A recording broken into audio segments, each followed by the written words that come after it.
The Ministry of Culture, the National Center for Translation in collaboration with Misr Public Library presents Love and Word Through a Lad's Eyes by Mahmoud Arafat. Translated by Nada حجازي, editing and proofreading by Samar Abdessalam. Recorded in October 2024. Chapter 1. A Childhood in the Soldiers' Presence. I cannot recall when I first saw the soldiers. One day, I ventured a little far from home and noticed a small vehicle going slowly at a distance with three strange masses moving in its wake, growling like angered monsters. Moments later, the procession stopped, and silence reigned. A young man stepped out of the vehicle waving his hand quietly, whereupon those masses released the host of men who stood before him. He kept addressing them, gesturing with his hands. I could not hear his words, nor did I dare go closer. I learned that they had entered the mango groves and pitched their tents there. Talking to them was forbidden. My father warned me against going near the groves lest I get caught and put in prison. One evening, my father said that he was going to meet the esteemed colonel's call. "Who's the colonel?" I asked. "The commander of all soldiers in the region," he answered. I was perplexed. I could not fathom why I could not go near the soldiers when he was willingly going to meet their commander. I used to watch the soldiers closely when I went out with Ra'ifa to get water from the public tap, eavesdropping on their talks and tales and mimicking their strange words and terms. One morning, upon returning home with Ra'ifa, I greeted my mother with, "Morning, monster." She stared at me in amazement. I then turned to Ra'ifa and slapped her arm in a playful jest. "Hey, comrade," she retorted. "You're an ass. I'll have you court-martialed." I continued, and when hunger pangs struck me, I waved my hand asking them to bring forth my food ration. After finishing my meal, I would nod wondering about the entertainment that would ensue. I grew accustomed to explosions and tremors with their ferocious sounds. I understood that they were occupying our land and attacking us, that we started to fight back, and that it would not be long before we kicked them out. I asked my mother what those fights and clashes were for. "Can you stand to see a stranger occupy our home and force us out, son?" she asked. "I'll tear them apart," I shouted in anger. "Our soldiers will, inshallah," she reassured me. A moment of silence followed before she said, "Allah will take revenge on those tyrants." A tear then escaped her eye before I started to cry. The air raids took us by surprise, creating chaos everywhere, at home, in farming fields, and the entire village. New words like cannons, snipers, thunderbolt forces, stun grenades, artillery, air defense, and missiles started to find their way in our daily diction, becoming as commonplace as breadbasket, buffalo, clover, and water pump. My father and the village men were repeatedly summoned by the esteemed colonel. My father would sometimes return silent and somber. At other times, he would proudly recount the heroic tales of our soldiers on the other side of the canal. It was not long before we got used to the air raids and the sounds of cannons, airplanes, and shrapnel. The sight of wounded soldiers and martyrs eventually became common. The Su'i's military unit camped in the groves. That's how he met Ra'ifa. I was a young boy then. He used to call me Colt because of my relentless vigor and mischief. Approaching the soldiers was forbidden, but I spared no artful means to improvise excuses to play and talk to him. I learned he cared for my sister and loved her. Their story spread when she complained to him about the soldier who harassed her. He beat the soldier, breaking his arm, and was almost put on a military trial but for my father, who pleaded with the commander for forgiveness. The Su'i was pardoned at last on condition that he appeased the man with the broken arm. The shadows of war loomed even before it broke out. We would wake up in the morning as if in peace. My father would sow and harvest. I would play and have fun. But the echoing sounds of gunfire and grenades would suddenly pour from above. The air raids taught us to seek shelter in deep foxholes, just as soldiers did everywhere. Each of us would dig their own hole. When the raid caught us away from the ditch, we would seek refuge in the folds of earth in shallow canals. My eyes opened to sad faces biting lips in remorse and muttering amputated words of sorrow. I saw my father absent-minded, driving the buffalo, murmuring unfathomable sounds. I would roam around the house looking for one of the neighbor's children to play with and tease. I would shout and whistle till my mother scolded me. "Stop whistling or the snakes will come upon us." Defiant as I was, I would insist on whistling. "Whoosh, be quiet, my son," my mother would say. I wondered, why do they want me to be quiet when I love running in the fields and rolling on the ground? She would reprimand me. "Don't roll around like donkeys. You'll get your clothes dirty." The idea was appealing enough to make me bray. My mother's laughter then encouraged me to bray louder. She would hide her laugh by her hands as though apologetically saying, "What's wrong with you?" I would then sit on her lap if she was sitting, or cling to her leg if she was standing, happy with her short laugh. My guardian angel Raifa used to look for me when I strayed far from home, and bring me back pinching my arm till I cried. She would save me from the neighbor's children when we had a fight. The soldiers occupied my mind, and I always wondered why everyone wasn't as interested in them as I was. A few days later, before dark shrouded the night, I sat next to Raifa on the house doorstep. She looked so lost in her thoughts that I imagined she shared my interests. "I wish to see the soldiers in the groves," I implored. She frowned at me, grabbed my hand and stood up saying, "Come, let me teach you how to jump rope." I was a little boy whose world was confined to playing. I only rejoiced in running in the open air beside small canals and on stacks of straw. I would collect butterflies and chase birds with a bow. I watched roaring planes dropping their bombs, and I followed missiles as they chased them. Our talk for many days would recall the moment the missile hit the plane, and how it looked like a slaughtered dove. Living through danger made me friends with fear. The adults' fear of the raids baffled me though. I realized then that they were afraid because they knew.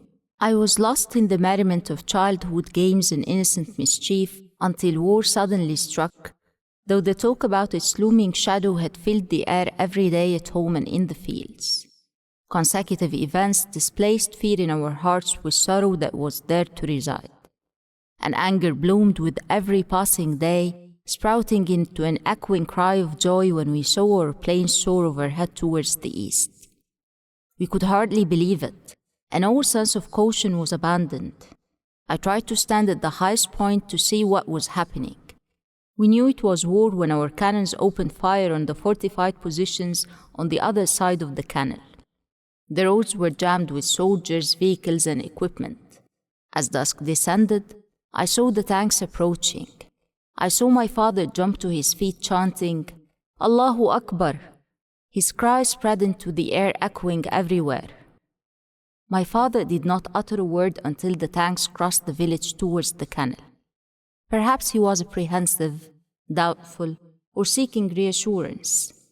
This was the first time to see him abandon his composure, take off his cap, throw it to the ground, and dance. My mother's eyes grew wide in wonder, then she joined the fray, responding in her own way. She let out a long ululation of joy. I looked at Raifa and saw her face pale, her eyes laden with bewildered joy and anxiety. Her fear for the Sui was clear in her terrified looks and trembling lips ever since his unit had relocated towards Port Said.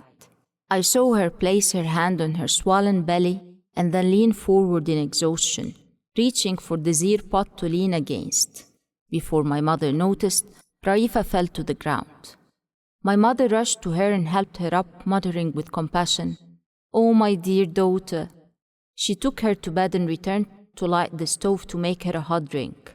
My father looked at her in awe. She reassured him, "Oh, you know the girl is expecting while the Sui is away. Don't worry." My father sat down, wiping his sweat, gasping for breath and searching for something to say, but it seemed words had failed him. So he called out to my mother, "Prepare iftar, Raifa." The call for the Maghrib prayer rose amid the din of cars, tanks, and cannons' roar. We realized then that the day of Ramadan had passed unnoticed amidst war. Chapter 2: The Diversoir Gap and the Execution of Men. I was imprisoned within the walls of our home, unable to venture beyond its door. My father would only sneak out to fill our clay water pots from the water pump or mow the grass to feed our buffalo and donkey. Sadness hovered over my parents, and Raifa shed torrents of tears. I missed Dsuki, my brother-in-law. I kept following my mother around the house asking for his return, as I wished to see him and to alleviate my sister's heartache. Gradually, the truth dawned upon us. Tanks were all around the place. My father said they were targeting the positions left by our soldiers before crossing the canal. At night, a loud explosion shattered the silence, and the blaze lit up the night sky. Gazing at the flames, in a voice laden with sadness, my father prayed, "May Allah curse those who struck the missile's base." He kept shaking his head in grief and disbelief while murmuring, "How did they come this far?" The following morning brought us a strict warning through loudspeakers. Residents were to remain indoors, and going out was prohibited under all conditions. My mother's face went pale, my father's darkened, and Raifa's tears streamed like rain. "These devils speak Arabic in our Egyptian dialect," my father said, wondering. "Where have our sons gone?" Evening brought another thunderous blast, setting the sky ablaze like a colossal lantern which cast its flare upon the world. Through the windows and the celestial skylight in the barn, light sneaked in, overflowing into the whole place. Jumbled sounds, inciting fear, invaded my ear. The noise grew so loud that I felt it would collapse the house on our heads. My father gathered us in Raifa's room. He held us tight in his arms, in his warm embrace, trying to soothe us and urging Raifa and mother to quit crying. I strained to hold on, but I lapsed into a lake of tears and wet. I heard the muffled bang, persistent beep and buzzing of bullets, harsh sounds giving warnings and instructions, cries of pain, yelling and swear words, and the treads of tanks crushing the earth beneath our feet. I turned to my father. He was muttering with a voice he tried to keep low, "Oh God, protect us." 2 days earlier, my mother had been talking about Eid that stood 10 days away. My heart leaped with joy, and I was so excited that I went on a spree of shouting and playful mischief till my father scolded me. My mother said, "Let the boy have fun. He has the right to celebrate it. I'll prepare cakes for both, Eid al-Fitr and the Eid of Triumph." My father responded with a dignified nod, saying, "May Allah grant us His blessings and protect us." Emboldened by my mother's words and the Eid's festive spirit, I continued my playful mischief. On that heavy night, a sad thought crossed my mind. What if we perished before Eid's arrival? Overcome by sorrow and fear of the Eid's delay, I surrendered to sleep. Morning dawned, and I woke up with an angry thought. I asked my father, why didn't my brother-in-law stay with us to protect us? Before he could respond, the door burst open, unveiling a batch of men standing at our door, pointing guns at our faces and ordering us not to move. They addressed us in our own language and spoke to each other in an incomprehensible one. Mesmerized in my place, tears rolled down my eyes, and I was wet anew. My father tried to rise, but a soldier's blow sent him sprawling back in his place in agony and sorrow. We were ordered to put our hands on our heads, and we complied. They searched the house, and when they raided Raifa's room, my mother cried out, "The girl is sleeping." One of the soldiers yelled at her to shut up, so she sealed her mouth. After searching the house, and before leaving, they forced my father up and warned him that nobody was to leave the house, or else that would be their sentence. My father bowed his head in sadness and submission. Our connection to Serapeum was cut off. No longer could we get fresh water from the tap. I thank God that my father had installed a water pump in front of our house, sparing us the long journey to fetch water. No longer could I visit relatives or enjoy the company of friends, and the open horizon outside was then a forbidden dream. When my father attempted to go out, a soldier with a pointed rifle, harsh orders, and a death warning sent him back in with tears glistening in his eyes and a face dipped in grief. My mother pursed her lips as words failed her. After a moment, she spoke as if to herself, What will we do if Raifa goes into labor? My father tried to say something, but words choked in his throat. So he retreated to the furnace room. My mother bowed her head, and I saw her wipe away the tears with the tip of her headscarf. We used to listen to the news on the radio to have our hearts a bit reassured, but what the eyes beheld ruined the stories told. My father would bloom on hearing the news of victory on the other side, then wither on seeing the situation on the ground. He would fake resilience on meeting our frightened eyes and say, "Hold on, my dears. With patience comes relief." One day, after the sky was burning with flames and the earth trembling under the tread of tanks, the land around us quaked with roaring gunfire. The battle didn't grow closer as we were getting ready to sleep. We recognized our soldiers' voices in a battle I thought was taking place in our courtyard. Fire erupted everywhere around us, and screams drew near amidst commands, warnings, and anguished cries of pains. At dawn, the turmoil subsided, and the tumult waned. So I thought the battle was over, and I surrendered to sleep. I was awakened by a deep, mournful groan coming from the middle of the house. Stealing out of bed, I saw daybreak with my father bent over a moaning man lying in the courtyard.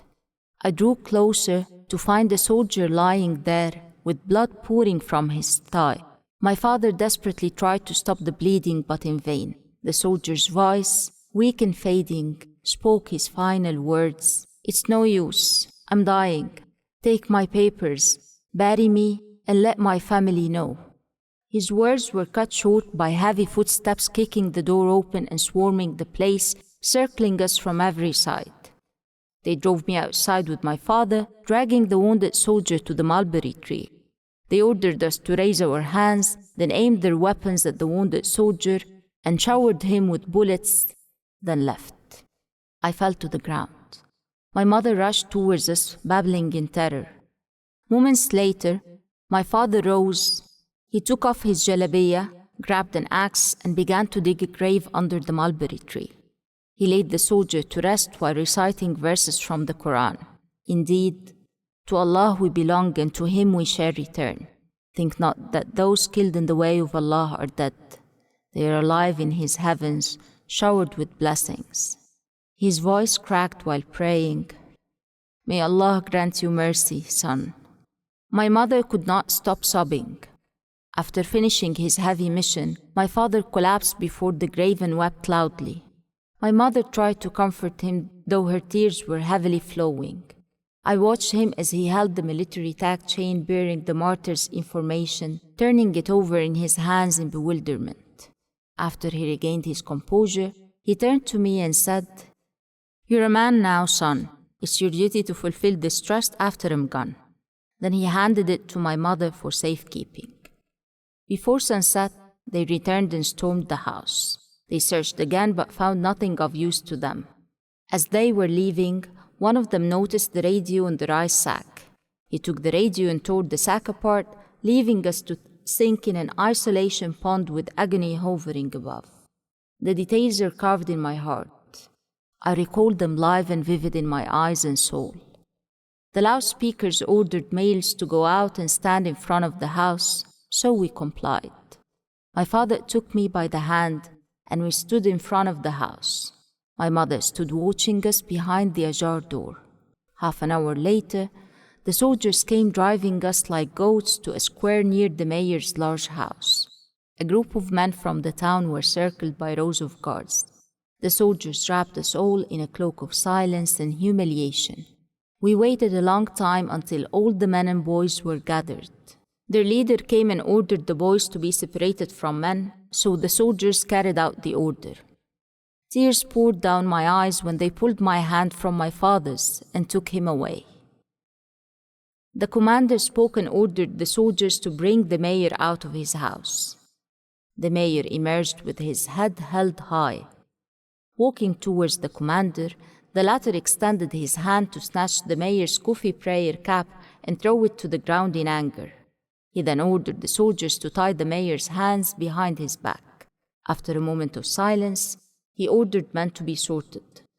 The soldiers quickly divided the men into two groups. The elders were placed in one group, and the remaining men, including my father, were placed in another. He then ordered the elders to join the boys. I saw the Quran teacher among the elders, but he didn't notice me. Guards surrounded us from all sides. Some of them proceeded to tie the men's hands behind their backs and drove us all near the train station. Men were in the lead, followed by the elders and the boys at a considerable distance. My mind went idle. I could neither think nor anticipate anything. I was keen on keeping my father within my scope of vision. I tiptoed up and kept turning my head from side to side, determined not to lose sight of him. The procession neared the descent of the railway bridge, and the commander ordered the mayor to join the group of men, to which his soldiers responded by pushing the mayor ruthlessly towards the handcuffed men. Drawing closer to the railway bridge, I saw a gloomy yellow bulldozer poised for motion, begetting light smote behind its body. They made us stand at a distance from the bridge and ordered us to raise our hands above our heads. We complied in fear. The soldiers led the men forward, forming a single line with their faces towards us and their backs to the railway bridge ramp. The soldiers stepped back, aiming their rifles at them. They waited a moment before their commander spoke, saying that this would be the penalty for anyone cooperating with the Egyptian army soldiers. With a wave of his hand, the soldiers shot my father and all the men who fell to the ground with muffled cries of pains, their bodies shivering and shuddering before stillness reigned.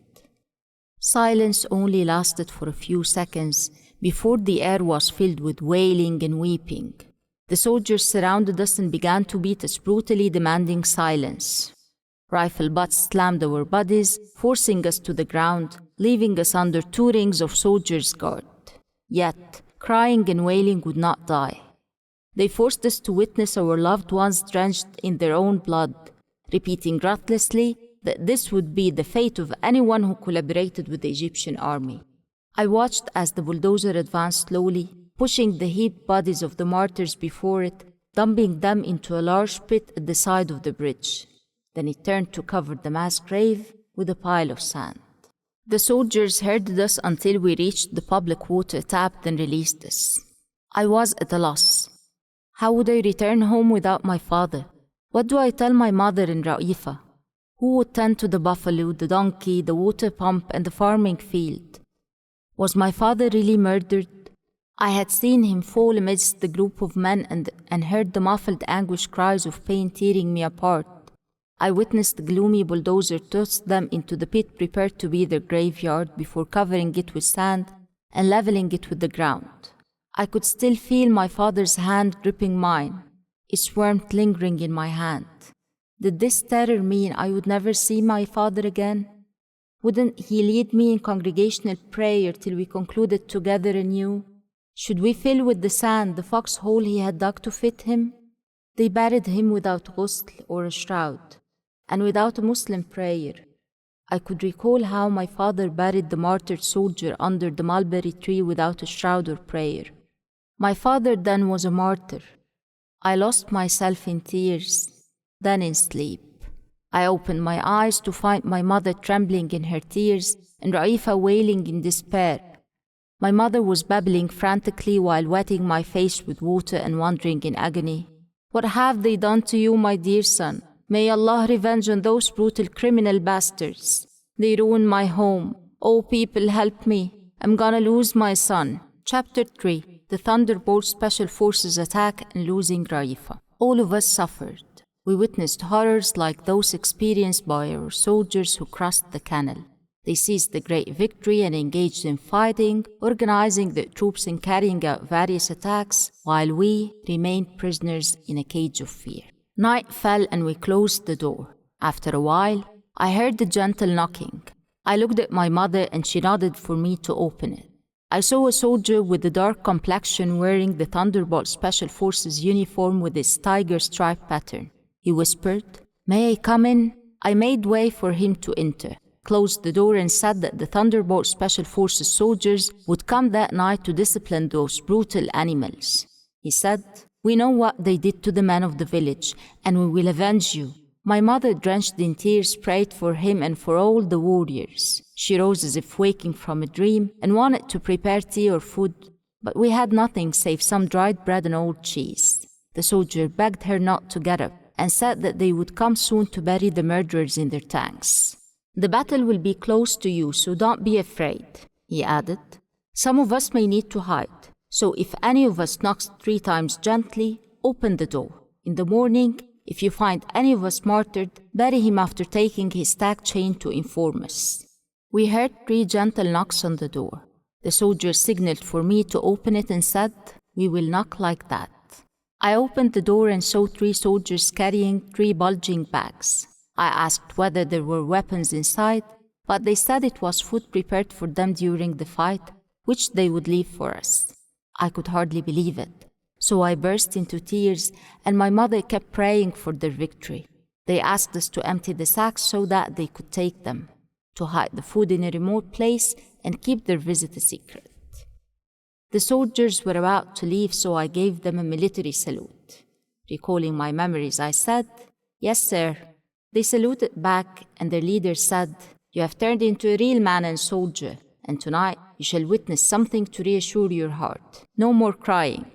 As he was about to leave, he approached my mother. She extended her hand to greet him, but he bowed to kiss her hand, saying, "Pray for us, mother, and may Allah save us with the blessing of your prayer." Straining to hide her tears, she said, "May God protect you and keep you safe, my dears." The moment they left, tears streamed down her face, but I was determined to be a true soldier. I waited for the attack till I fell asleep. I woke up to the sound of sporadic gunfire. I was heading towards the door when my mother stopped me and reminded me that soldiers should follow orders. I squatted eavesdropping on any pin drop, but my ears never caught the sound of the soldiers' footsteps, nor their shouts or familiar screams, "Ha!" My mind couldn't grasp how any attack could be like this. I rose nervously and rested my head against the wall, but still there was nothing to hear. A moment later, a loud explosion shattered the silence. I almost jumped up in jubilation, but my mother's scolding look held me back. A second and a third explosion followed. She whispered, "May Allah crown their efforts with victory." There was a brief silence before another blast set the sky ablaze with roaring gunfire. Streaks of light crept through the window cracks and the celestial skylight in the barn, which made the donkey bray. The gunfire grew less intense before it waned. We could hear nothing but silence for a while, till several successive explosions erupted, then silence reigned. Daybreak dawned, and the place turned into a souk with vehicles and tanks moving in all directions, and the soldiers gabbling in their strange language. I huddled in my place near the door. My mother reached out and held me tightly. I squirmed from her arms and said, "Don't worry, I won't go out." She said fearfully, "They are coming." I remembered the food and shouted, "The military food!" My mother rushed off praying, "Oh Allah, save us." I watched her pour the water nervously out of the zeer pot and hide the food inside. I was impressed by what my mother did, but the idea that they might look inside the zeer pot scared me. My mother said in terror, "Oh Allah, protect us. We've had enough." As darkness wrapped the night, 3 gentle knocks echoed on our door. A surge of ecstasy coupled with anxiety seized my soul. I glanced at my mother, who nodded in acceptance. I opened the door and saw the soldier who had come the night before in his camouflage uniform. He entered swiftly, closing the door behind him. With a whispering voice and eyes sparkling with joy, he greeted us. "I've come to tell you that we managed to destroy 3 of their tanks yesterday, killing their crews and guards. Our commander, however, was wounded and taken for medical treatment." I jumped to kiss him in joy, but he said in a voice tinged with a hue of sadness, "Fear not if we're late. We'll be attacking them from a different direction to shield you from any harm." "But how will we learn the updates?" I interrupted. "We'll inform you with various means. By now, you should be able to recognize the sound of a tank explosion. That will give you an indication of the number of tanks we destroy every night," he replied. I answered eagerly, "May Allah grant you victory, dear comrade." As he prepared to depart, he turned to my mother and bowed down to kiss her hand, asking for her prayers. She kept praying for him and his comrades before he whispered to her, "Is there anything you need? Anything we can do for you?" She said, "Your kindness is more than enough." I rushed forward to bid him farewell, saluting him with respect. "May you return safely, our valiant warrior." As if the heavy ordeal we had been through was not enough, they forced us to leave our home. We were driven out of town and saw our town folks gathering on the dusty road in silent sorrow. Soldiers surrounded us, leaving no space save the direction we were forced to walk towards.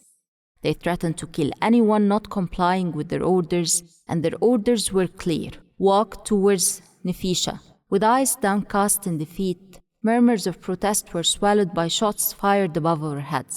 The crack of gunfire forced us to move slowly. I neither knew Nefisha nor its location, but my father's words about it echoed in my head, so I thought it must be a place nearby. Before the forced exodus, my mother screamed, "The buffalo and the donkey!"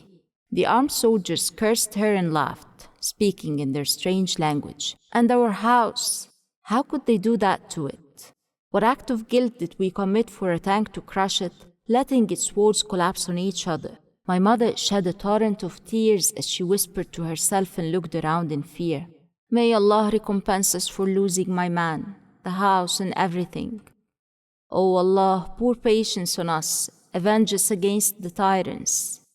Noticing her, the soldier standing nearby pointed his gun at her in threat, so she swallowed her tongue and wiped away her tears.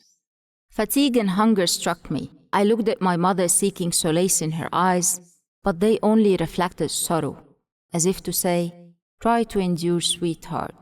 I gazed at her and saw her eyes cloudy with fresh tears awaiting any excuse to rain down her drained face. My responsibility as the man of the family dawned on me, so I endured. I saw Raifa growing pale, heavy, and slow. I noticed the water flask in an old woman's hand, so I gestured for permission to give Raifa some water. She gave it to me, but her look was laden with silent, scary words signaling that we would never reach Nefisha. Raifa drank, and I was ashamed to drink, so I returned the flask silently. But the woman gently gave it back to me, whispering, "Drink some, my dear." I took a small sip, fighting back my tears, and thanked her. Hunger seized me like a wild beast, and the smell of bread from our home's oven pierced my soul. I thought, will we ever reach Nefisha before nightfall, or will we get lost on the way? And what will become of Raifa, who can barely drag her feet? Had we been allowed to take the donkey, it would have carried Raifa. Grief gripped my heart, and I began to look around in panic, searching for any means of transportation to carry her on, but no single donkey was there. I noticed that most of the people were walking barefoot in tattered clothes.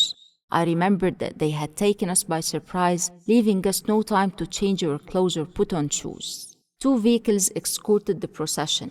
Each bore a menacingly large cannon ready to unleash its fury. Flanking these cannons stood harsh soldiers with short rifles poised to shoot.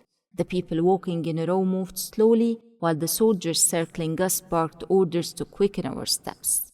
My mother's anguished scream pierced my ear. I turned my head to see Raifa lying on the ground.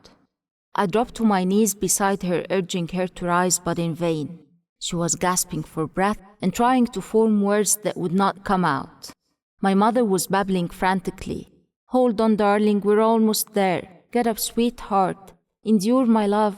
Just a few more minutes and we reach Nefisha." Raifa remained unresponsive with her eyes glazed over and sweat sliding down her pale face. In her gaze, I saw a reflection of agony and grief. Reaching out, I tried to help her up, but was held back by fear from the sound of bullets and soldiers' curses.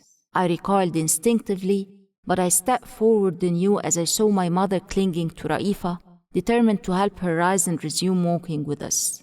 Some women tried to help my mother and sister, adding to the growing chaos. A loud shout and a threat to kill by the commanding officer restored order immediately. Mother gave his threats no heed and kept on screaming fervently. She only calmed down a little when the man said that Raifa would be taken care of. Gazing at him in disbelief, he assured her that she would receive the necessary care because she was expecting. He then threatened to kill us all should we fail to reach Nefisha before nightfall. My mother wailed, cried out and slammed her face while trying to help Ra'ifa rise. The women forced her to get up and join their procession, surrounding her to prevent her from falling apart. It seemed as if they had conspired with the commander to persuade her to leave Ra'ifa in their care, lest they face death themselves. The guards turned a blind eye to my mother's cries in exchange for the continued march of the crowd. She sobbed hysterically, while the women reiterated the commander's promises of giving her due care. I wondered, how could we abandon Ra'ifa to our enemies? How did we reach Nefisha? They allowed us to move a short distance, then signaled for us to stop, marking the boundary beyond which we should not venture. They declared it to be our destination, warning that any transgression be met with death. Chapter 4.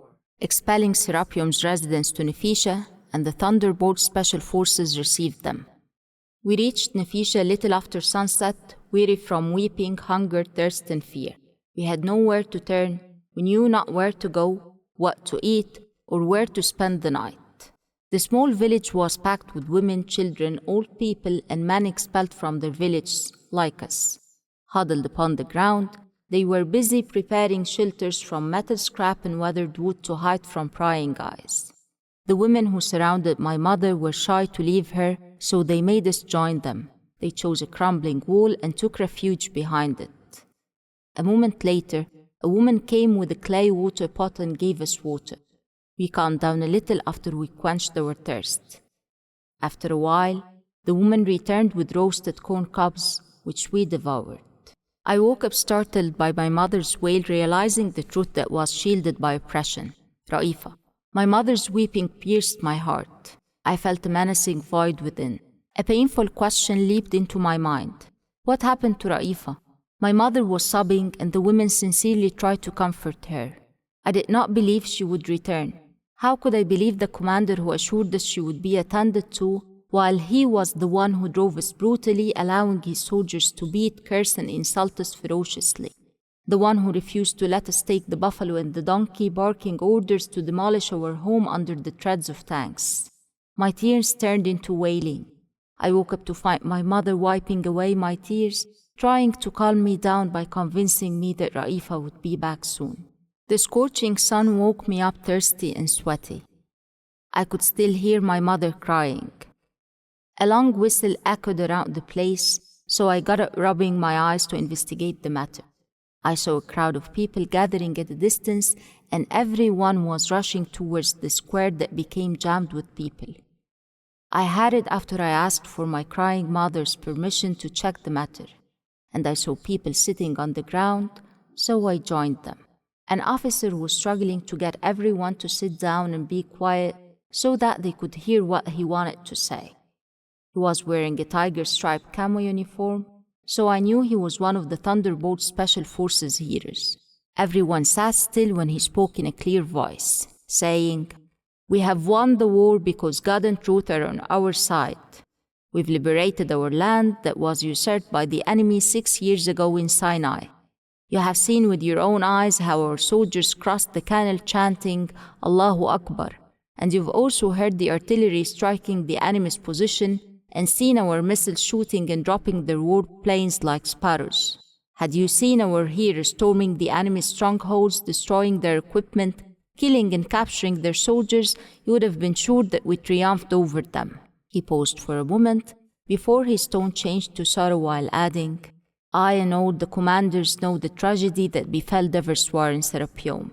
They are conducting a failed operation, sneaking into your village to distract the world's attention from their defeat and to claim that they are fighting in the west of the canal just as the Egyptians are fighting in the east of the canal.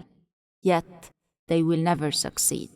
I admired this man and his faithfully persuasive manner of speech.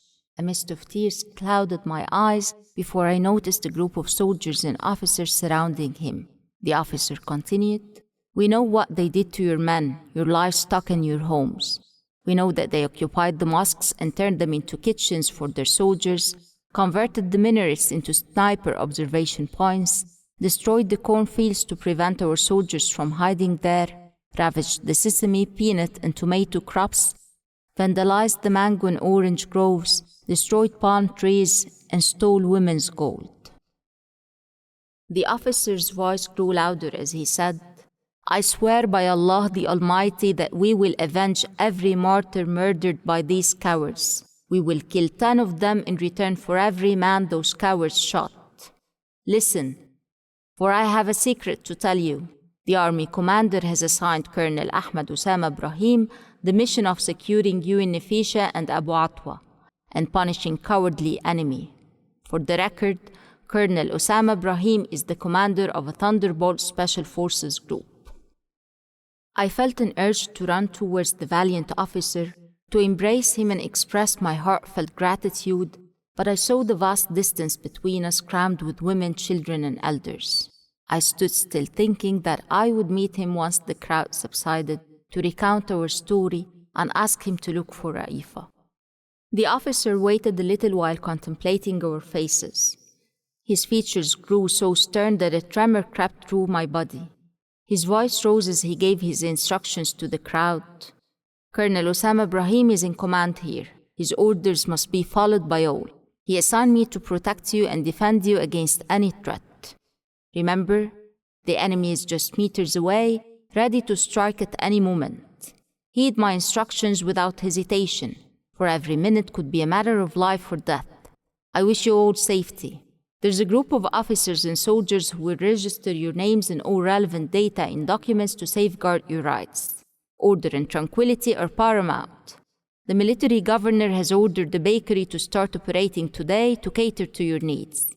Trucks laden with tents will arrive in a short while, and the soldiers will pitch them for your accommodation.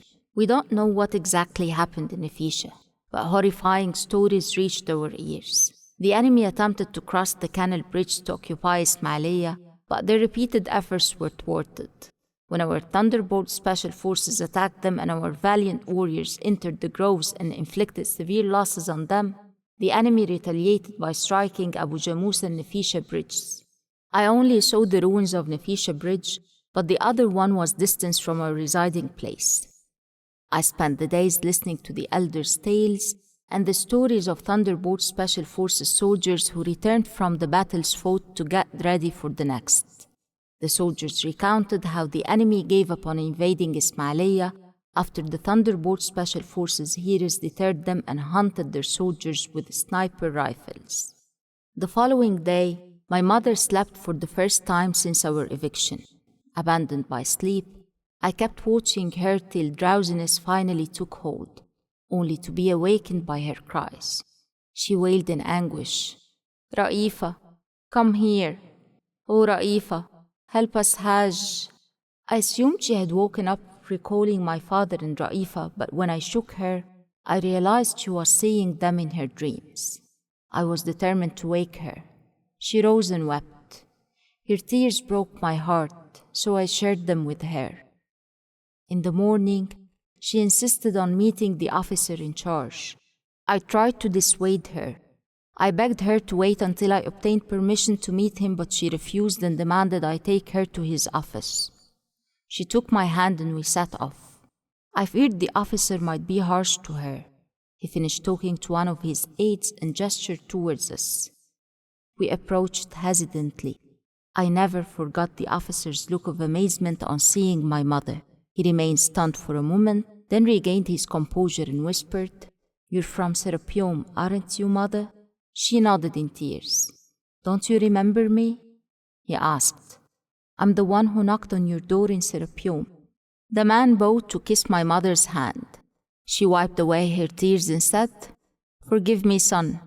The horrors we've been through made us forget even our names." When my mother finished her story, I saw sorrow shrouding his face. His gloomy features said it all. There was no hope in bringing my sister back. He did not voice out his fears, but instead he tried to calm and reassure my mother. He gently touched my shoulder and said, "Welcome, little hero." I looked at him in surprise, astonished that I hadn't recognized him. I said, "You didn't have any rank insignia on your shoulder." He replied, "In battle, we're all soldiers." Chapter 5. Back from Nefisha to the haunting of memories. Dessouky, my brother-in-law, had participated in crossing the Suez Canal, destroying the enemy's fortifications and liberating Kantara.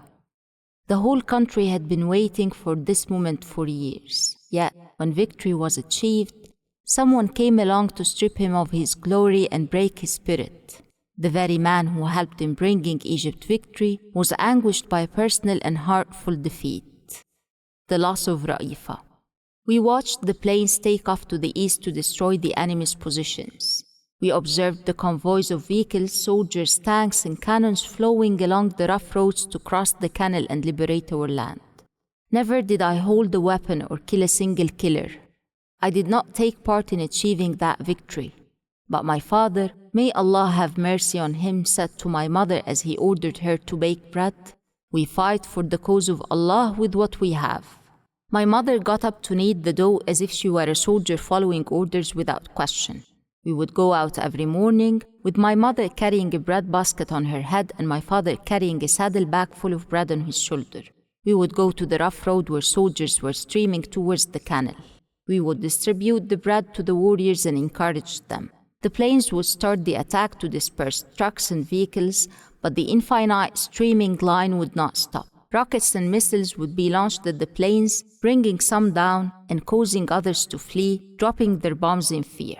The secret words every day and night were Allahu Akbar, which soldiers chanted while rushing towards the bridge, charged with their faith in victory. Our rockets, planes, and our cannons' lava were unleashed as well, sweeping fear from our hearts. After completing our morning mission, we would return home to check on Ra'ifa. My father would take off his cap and give a sigh of relief, like someone who had fulfilled his duty to the fullest. I used to look for a way to express the same feeling. So I would wave my hand and ask my mother about the sweet potatoes I had thrown into the oven, adding, "They must be cooked by now." I was satisfied by my role in the daily line to supply soldiers with bread, which comforted me for being too young to carry a weapon and fight the tyrants. We broke our fast on the evening of the day we crossed the canal. After praying, my father ordered the dough to be made. My mother was stunned as the bread box was full. He said to her in ecstasy, "Bake the dough for the soldiers of Ra'ifa." My mother got up to knead the dough, shaking her head as if to say to herself, "How can we feed these endless waves of soldiers?" My father read her thoughts and said with conviction, "We fight for the cause of Allah with what we have." In the morning, I would carry a straw basket full of bread to give to the soldiers. "Keep it up, heroes," I would say, and their answer would always be, "Allahu Akbar." I felt like I had aged years. Ashamed of myself, I began to fast and pray regularly. I started copying my father. On the evening of the first day of war, a security officer came and asked my father to pray at home because mosques were targets for shelling. My father complied, but he would always look out for one of the neighbors to pray with him in congregation.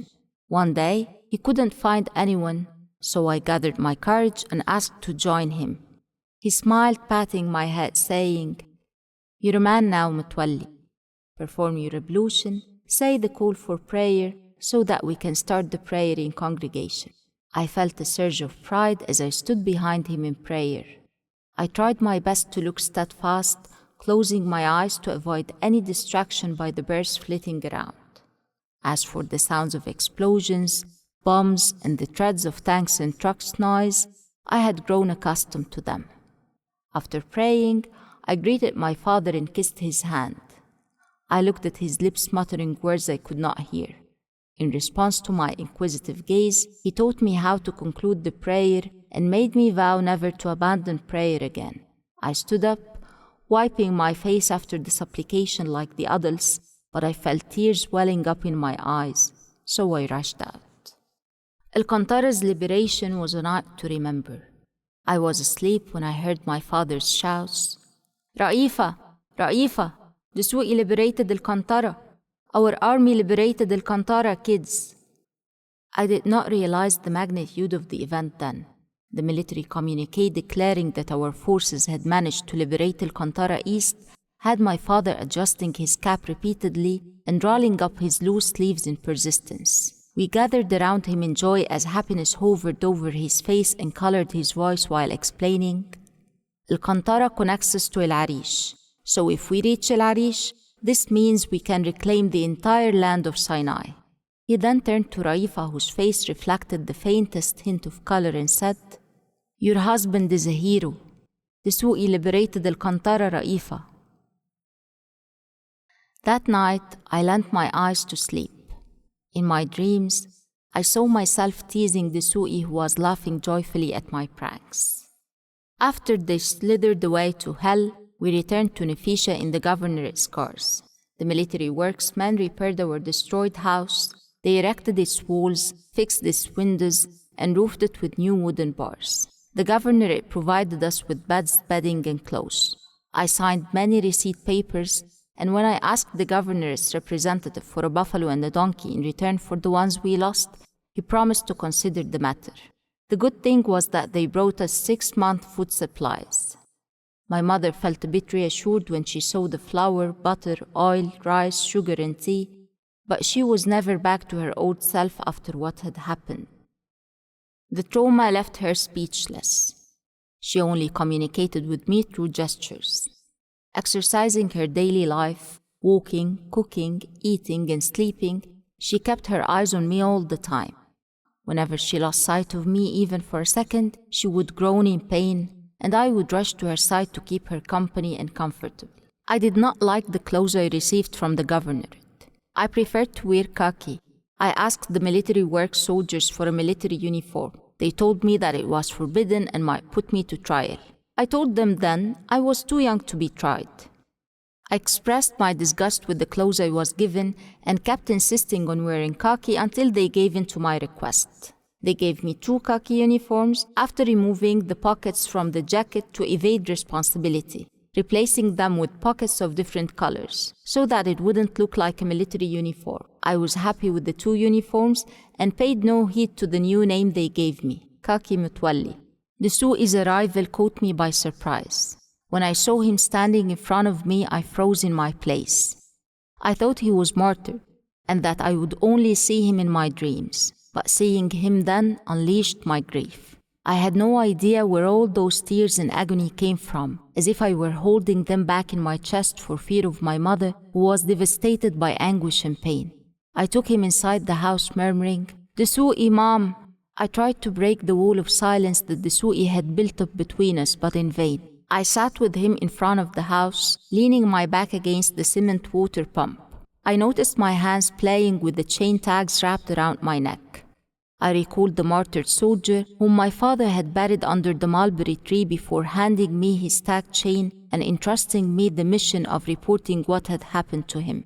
I took the chain off my neck, so he noticed it in my hand and looked at me in wonder. I said to him, "This is what my father entrusted me with." He asked me in astonishment, "What trust?" I told him. He listened attentively and asked me. Then the wall of silence collapsed, and I saw his tears streaming down his face for the first time. August 26, 2023, Mahmoud Arafat. Recorded in October 2024.